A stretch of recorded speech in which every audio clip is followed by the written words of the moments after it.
Rajshri food आणि travel blog मध्ये तुम्हा सर्वांचं खूप खूप मनापासून स्वागत आहे। आज मी तुम्हाला दाखवणार आहे एक कोलंबीची रेसिपी। मी दरवर्षी पावसाळा सुरू व्हायच्या अगोदर घरी 1 किलो कोलंबी घेऊन येते आणि बनवते कोलंबीचं लोणचं, जे मला 1 ते 1.5 महिना आरामात पुरतं, जे मी चपाती किंवा भाकरी बरोबर ज्या दिवशी म्हणजे वाराचे दिवस असतात त्या दिवशी मी भाजी वगैरे जरी नाही बनवली तरी चपाती किंवा भाकरी बरोबर कोलंबीचं लोणचं आरामात जातं।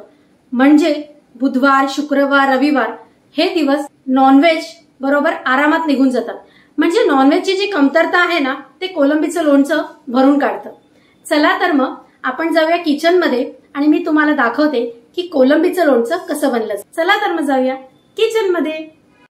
कोलंबीचं लोणचं बनवण्यासाठी लागणारं साहित्य आहे तेल, हिंग, लिंबाचा रस, ठेचलेला लसूण।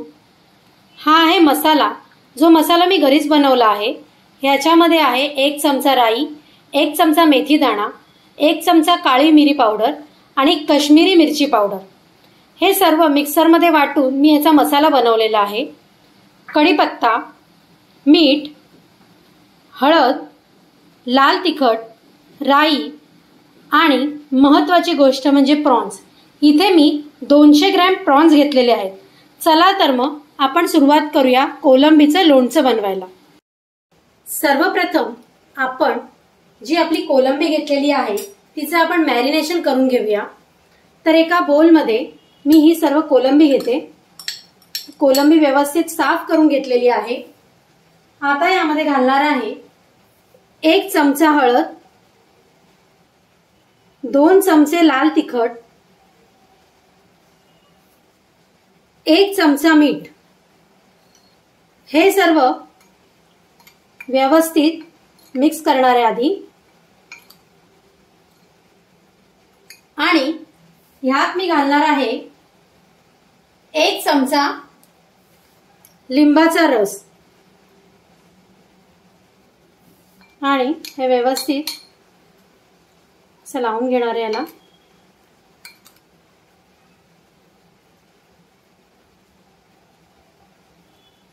आता हे सर्व आपण 15 ते 20 मिनिटं मॅरिनेशनसाठी म्हणजे रेस्ट करण्यासाठी ठेवून देऊया। 20 मिनिटं झालेली आहेत आणि आपलं मॅरिनेशन पण पूर्ण झालेलं आहे। चला तर मग आपण कोलंबीच्या लोणचं कसं करायचं ते बघूया आता। तर इथे मी पॅन घेतलेला आहे। हा पॅन गरम झालेला आहे। आता आपण यात घालणार आहोत, इथे मी 2 मोठे चमचे तेल घेतलेलं आहे। तेल गरम झालेलं आहे। आता आपण यात जे घालणार आहोत हे प्रॉन्स।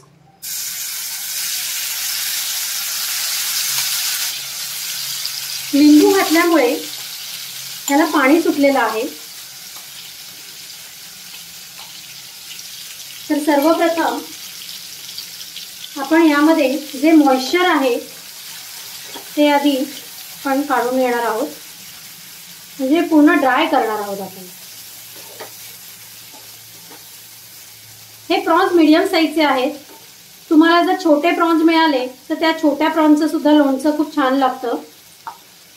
पण खूप मोठे प्रॉन्स हे पिकलसाठी म्हणजे कोलंबीच्या लोणच्यासाठी एवढे काही चांगले नाही लागत, कारण छोटे प्रॉन्स एक तर पटकन शिजतात आणि दुसरी गोष्ट ते खाण्यासाठी पण जसे आपल्या छोट्या कैऱ्या असतात, कैऱ्यांचे कसे आपण तुकडे करून घेतो त्याच हिशोबाने ह्याचे पण छोटे छोटे प्रॉन्सेस हे चांगले लागतात। त्यामुळे एक तर छोटे किंवा त्यातल्या तर मीडियम साईजचे प्रॉन्स ह्या कोलंबीच्या लोणच्यासाठी घ्यायचे। हे मीडियम असल्यामुळे एक 10-15 मिनिटात हे प्रॉन्स शिजतील, म्हणजे ह्याच्यातलं जे मॉइश्चर दिसतंय म्हणजे जे पाणी वगैरे दिसतंय ते पूर्ण ड्राय होऊन जाणार।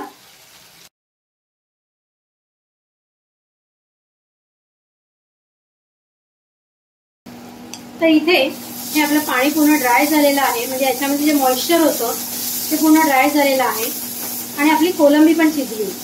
तर आता मी हे एका बोल मध्ये काढून घेऊया।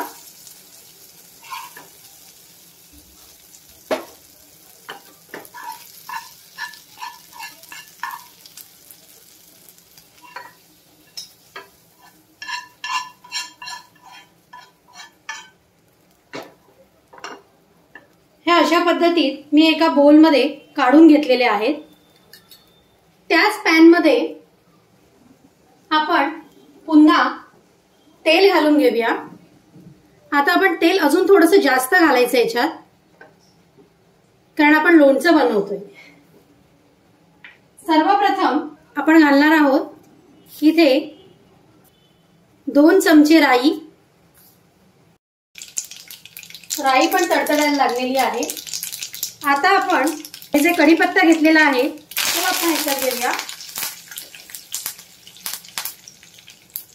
थोडंसं हिंग घालूया याच्यात. त्यानंतर आपण जो लसूण घेतलेला आहे तो लसूण याच्यात घालूया. इथे आपण लसूण घालून घेतलेला आहे आणि हा लसूण थोडासा लाल होईपर्यंत त्याला शिजूया. लसूण आपला शिजतोय व्यवस्थित. लसूण नेहमी ठेचूनच घ्यायचा. तुम्ही इथे बघू शकता आपला लसूण व्यवस्थित शिजलेला आहे. आता आपण जो मसाला बनवलेला आहे ना तो मसाला इथे मी हा जो 3.5 चमचे मसाला आहे तो मी इथे घेतलेला आहे आणि तो सुद्धा व्यवस्थित घालून घेतलेला आहे. व्यवस्थित मिक्स करूया. आणि जी कोलंबी आहे ती सुद्धा मी याच्यात घालून घेते. इथे मी जो लिंबाचा रस आहे तो सुद्धा मी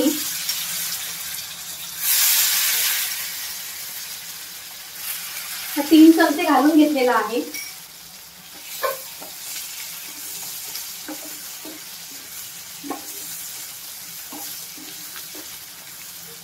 गॅस थोडासा कमी करूया.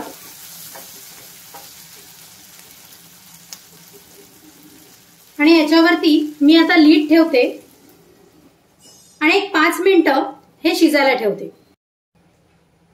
तर आपण हे लीड काढून बघूया की कोलंबीचं लोणचं तयार झालंय की नाही.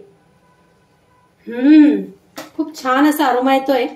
तर हे तयार झालेलं आहे आपलं कोलंबीचं लोणचं, जे तुम्ही चपाती किंवा भाकरी आणि भाताबरोबर सुद्धा जेवू शकता. चला तर मग आपण कोलंबीच्या लोणच्याचं प्लेटिंग करायला घेऊया.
तुम्हाला माझी आजची कोलंबीचं लोणचं ही रेसिपी कशी वाटली हे कमेंट करून नक्की कळवा.